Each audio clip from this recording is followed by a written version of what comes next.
আলহামদুলিল্লাহ গত কিছুদিন আগেই 5-7 দিন আগে এবার এক সপ্তাহ আগে তরমুজ গাছটি লাগাইছিলাম, কি সুন্দর হয়ে অলরেডি উঠে গেছে।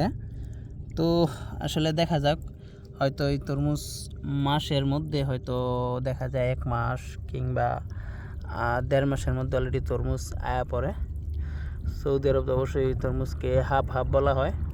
যাই হোক, দেখা যাক, অলরেডি যেহেতু লাগানো হয়ে গেছে, ইনশাআল্লাহ দোয়া করবেন যেন 1 মাসের মধ্যে অলরেডি হয়ে যায়। তবে 1 মাসের মধ্যে তরমুজ অলরেডি আয়া পড়ে।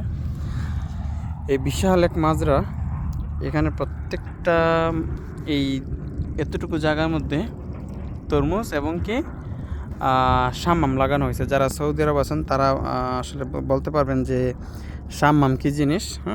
বেশিরভাগই তো বাংলাদেশের অনেকে চেনে না। বর্তমানে বাংলাদেশেও আছে, কিন্তু বাংলাদেশের শাম্মাম কয় না, অন্য কিছু কয়, আসলে সঠিক জানা নাই কা। তো সবাই কমেন্ট করে জানাবেন অবশ্যই। ধন্যবাদ সবাইকে। আসসালামু আলাইকুম।